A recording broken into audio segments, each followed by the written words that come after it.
So in addition to rheumatoid arthritis, we know you're certified in fitness, nutrition, diabetes health. You are like the entrepreneurial kitchen sink. I know you got your real estate stuff, your social design, but we're focusing on nutrition and diabetes health. And when we look into your mission, you know, you have a very personal connection with these topics. You know, what drives you as a coach and educator and an individual, someone who's come from these things? What drives you to do these so well and so passionately? Stephen, I'll say having rheumatoid arthritis. I mean, that's one of the reasons I say it's one of the best things that ever happened to me, because it gave me a passion. Once I got it under control and I learned how to manage and live with the disease, I wanted to share that passion of quality of life with everyone. I sat on the sidelines for so many years and I felt life was passing me by because I was so sick. So the minute I started feeling better, I mean, I have been 90 miles an hour for the literally for the past 15 years. I mean, you know, I went back to school and I started a really big business. I started in a parking lot and I grew it. We sold it in 2016 and then started multiple businesses after. But, you know, my passion, I mean, I can't wait to wake up in the mornings. Like, I hate to go to sleep because I feel like I have so much life to live and I have so much to share with others. And that was one of the reasons I decided to go after I lost my mom, my dad, and my brother to autoimmune diseases. So I couldn't help them, but I feel like I can help with my knowledge. I can help so many people have a better quality of life. So that's what drives me every single day. And the patients and the clients that I see that hug me and that tell me that I've changed their life and that they feel so much better. I mean, that they're the reasons why I want to keep going and I want to keep educating myself and why I'm pursuing my doctorate. We really like to hear that. That's kind of some stuff that we really pursue. We're in pharmacy school and a lot of our lectures are surrounded with, hey, here's some non-pharm solutions first. And it's usually, we'll have a 120 slide lecture and there's only like 1 or 2 slides dedicated to diet and lifestyle. And Stephen and I were like, we have to dive more into this. There has to be something to this. And so that's really kind of why we're here. It's just really interesting to hear your perspective is kind of parallel to ours. And so you talk about how a lot of your family has battled autoimmune disease. To your comfort level, would you be willing to go into that a little bit more and maybe your experience and just coming forward with that? Absolutely. You know, my mom died at 58 years old and it was pretty devastating. Are you guys familiar with scleroderma? Vaguely. A little bit. A little bit. So it's in the same family as rheumatoid arthritis, but it's hardening of the arteries, hardening of the skin. So she literally would lose tips of her fingers because she would get ulcers and then it would harden. And what ended up happening was she had hardening of the arteries and she ended up dying of congestive heart failure. My father and my dad, they both typical type 1 diabetic, not taking care of themselves. Both became W amputees, both were on kidney dialysis, both lost their eyesight. I mean, the worst death. I'm passionate about rheumatoid arthritis, but I'm even more passionate about diabetes because it's a disease that eats you on the inside, and what you do today affects you 5 years from now. And I mean, I think that's a lot with many autoimmune diseases, but especially diabetes. And I think that so much can be controlled through diet and exercise that a lot of people aren't willing to take that step to change their life and they don't realize the outcome. Like, I wish so much I could have taken a video without being morbid of my dad and my brother's journey from the time that they actually tried to start taking care of themselves when it was too late to the progression of them losing limbs. Like, it would start with toes and then it would go to their ankle and then it would go to their knees. I mean, it was horrible. And then they both died of pretty much they couldn't breathe and the fluid on their heart and their lungs. So it was the worst death, and I hope that I never have to experience that again. But it is something that I want to share, that hey, this doesn't have to happen. Diabetes is living a diabetic diet, like that lifestyle. Really, everybody should be living that lifestyle. It's just a healthy diet with exercise. Movement is key.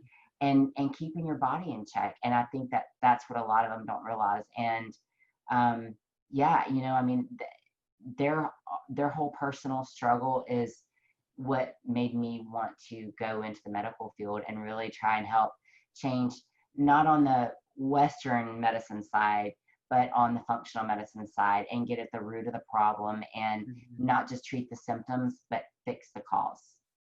That's one of the most powerful, fundamental motivations right there. And the fact that you're trying to share that with other people. And that's something we see in the clinic a lot is we talk about diabetes, and we tell them their A1C or their blood sugar, and they're like, do you know what that means? Do you know what diabetes means? And it's just, I have high blood sugar. And we posted something on Instagram recently saying, it's never just diabetes. I saw that. Yeah, it's the things that come with it are, you know, exponentially worse, and it just doesn't register with people. And the fact, you know, for our viewers that aren't aware, type 1 diabetes is autoimmune, type 2 is, you know, non-insulin dependent. So they differ, but they apparently can be impacted by diet and lifestyle. These are things that we can control, and at least try to control, you know, take valid efforts, steps in the right direction.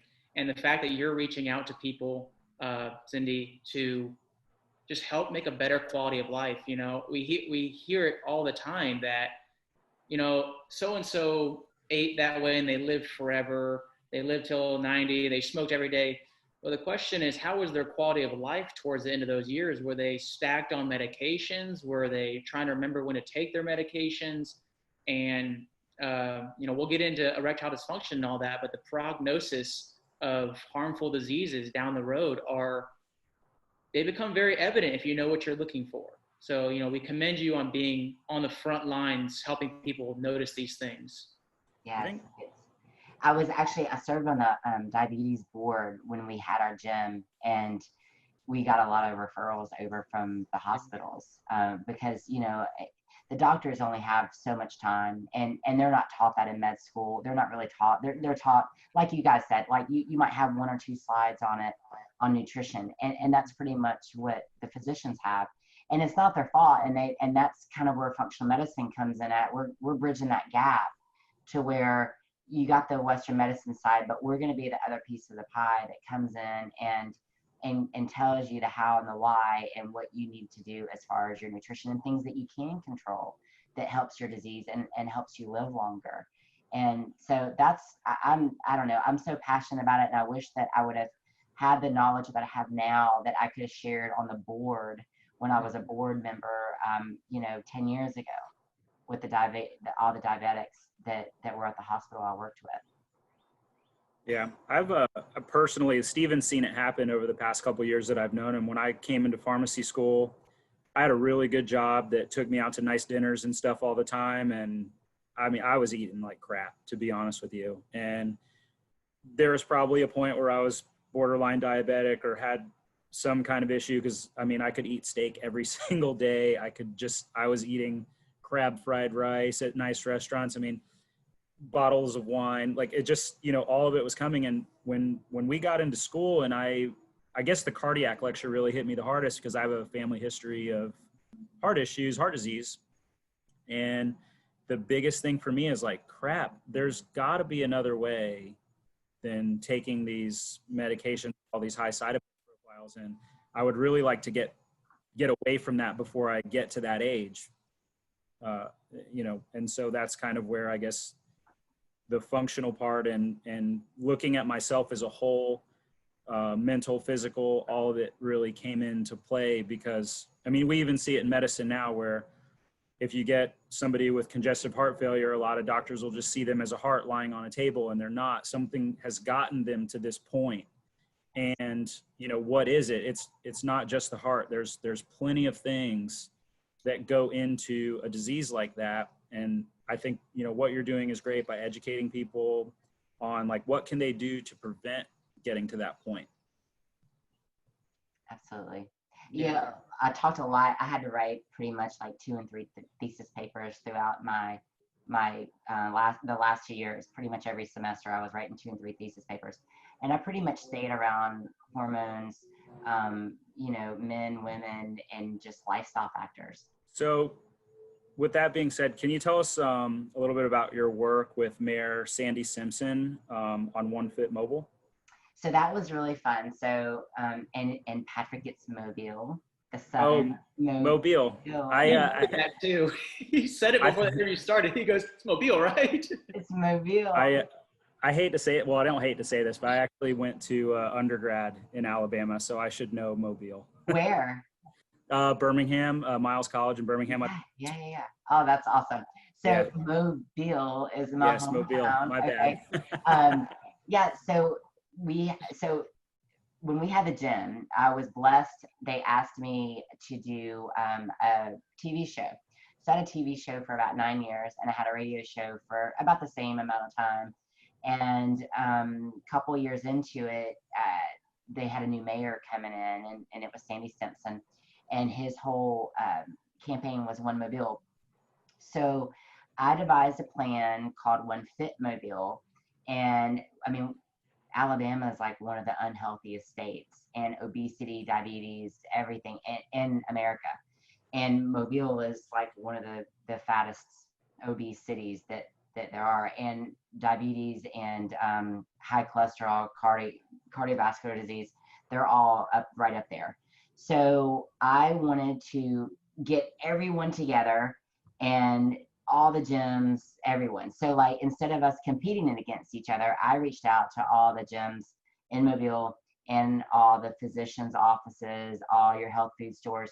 And we created like 2 free events a year. And I got backed by the city and a couple of outside funding partners. And we literally would have 8,000 to 10,000 people show up, and we would do blood pressure screenings, blood sugar screenings, cholesterol screenings, all free to the public. And we probably had 50 to 60 tents lined up, and music, all free fitness classes for the day. And it was like it went on for about 3 years, and then I handed it off when I sold the business. But it was amazing, and we were able to hit the masses that would never even be open to changing lifestyle habits. That, didn't even know like what an avocado is, or I mean, just something that's so easy for us. But they, again, I mean, hey, I wasn't brought up that way either, so it was just eye-opening. And I had the best experts in town and in and around the area that came in, and it was just a really cool project to start and see flourish. Yeah, it sounds like it. We might need to take a page out of your playbook there, because we're trying to do events in the area too. And gosh, to have that initiative to do that for your city and your community. I mean, we didn't know much about it, the One Fit Mobile, but the fact that you took action just to raise awareness for it, that's really powerful.